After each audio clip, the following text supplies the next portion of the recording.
Prizren, often called the cultural capital of Kosovo, is one of the most enchanting towns in the Balkans. Cobbled streets wind past Ottoman mosques, medieval churches, and a charming river, all guarded by the fortress with sweeping views. In this video, we'll show you all the best things to do in Prizren, from exploring its history to trying local food spots, visiting the fortress, and where to stay. Our first day began at the Albanian League of Prizren Museum. Formed here in 1878, when Prizren was a center of Albanian culture, the League was the beginning of Albania's national movement. At the museum, you'll find lots of documents, flags, and photos from that time.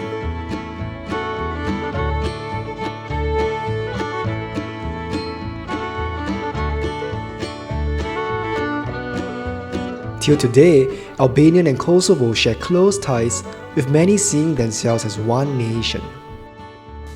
Along the way back, we passed by the remains of a 16th century bathhouse, once one of the biggest in the Balkans. We couldn't go inside, but from the outside, its cluster of small grey domes gave it an almost otherworldly look.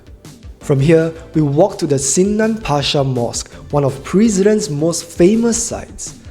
Built in 1615 during the Ottoman era, it sits by the Bistrica River and is easy to spot with its tall minaret. We weren't sure if women could enter since we only saw men inside, so I went in on my own. Inside, the mosque is stunning, covered in colorful painted details that draw your eye everywhere.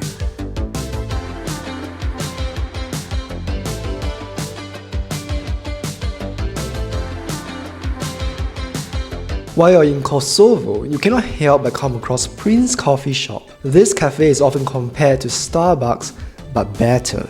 The chain has cafes across the country, and the one in Prizren is just as popular.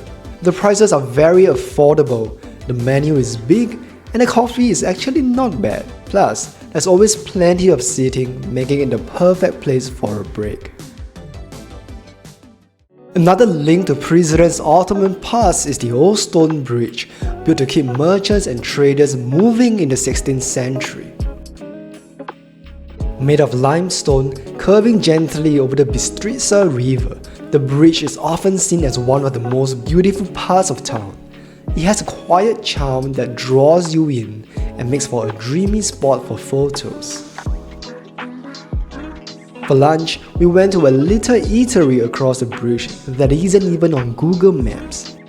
A local recommended it for us to try Qebaptore, the classic Kosovo grilled mincemeat dish. We tried every type of meatball they had, served with hot pita bread and fresh salad, and it was absolutely delicious.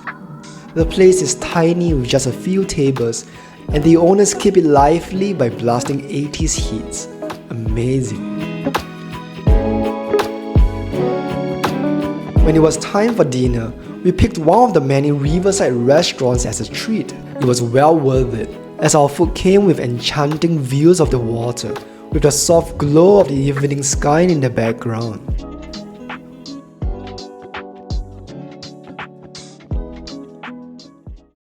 Shipwreck in the dark, far from the harbor. We kicked off day 2 with a simple but steep hike to the Prizren Fortress, joined by a friendly local dog. We heard she makes this steep climb every day, silently guiding hikers and tourists up the hill. The fortress has very old roots, first used by the Illyrians before the 4th century BC. It was later expanded by the Romans and the Byzantines, becoming an important stronghold in the Balkans.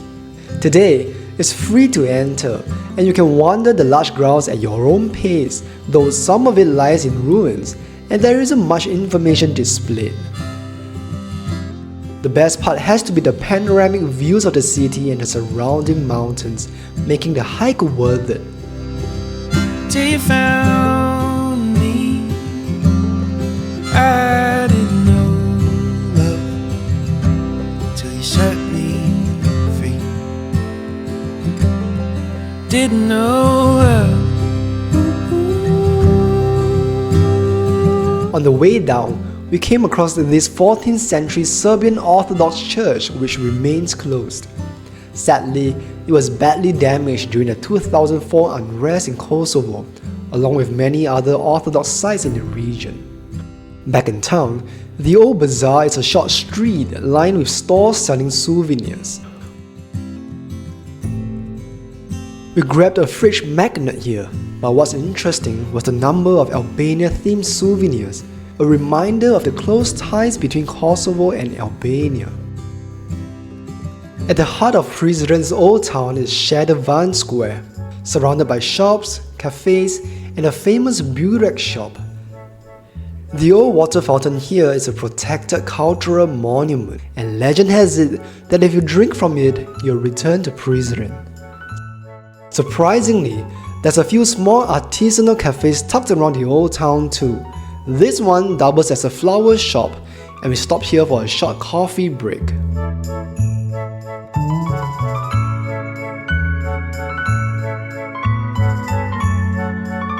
Not too far away, there's a beautiful 19th century Catholic cathedral that's often open for Mass. Commissioned in 1870 by the Archbishop of Skopje and set in the lovely garden, it's nice to see churches and temples of different faiths coexisting peacefully in the same town. For lunch or brunch, one of the more trendy places to eat around town seems to be Fella's Coffee and Kitchen. When we arrived, it was packed, so you know the food is good. And indeed it was. Just make sure to arrive early. The food can be slow with the crowd. From here, the Archaeological Museum of the Prizren region is just a 5 minutes walk away.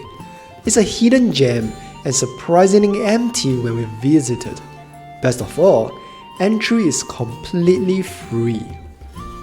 Housed in an old Ottoman hammam, the exhibits showcase artifacts from across Prizren's long history, from the Stone Age through Roman times and the Ottoman era.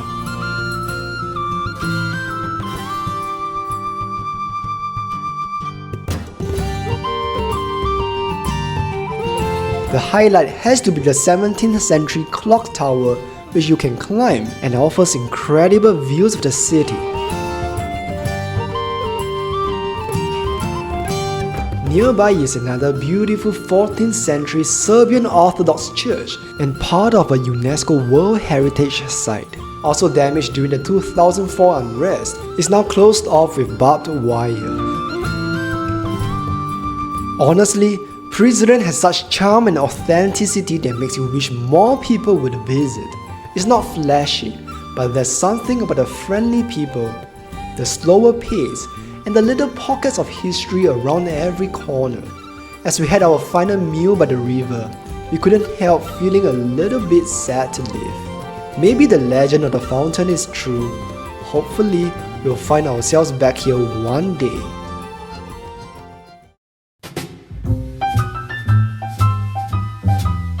The best place to stay in Prizren is in the old town, as it's basically possible to walk to every attraction from here.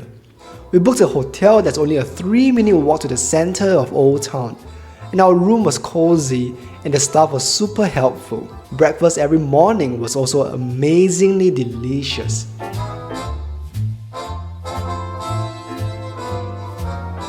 While Prizren captivates with its history and laid-back pace, our next stop is Skopje, just a 3-hour bus ride away, and it's a totally different story.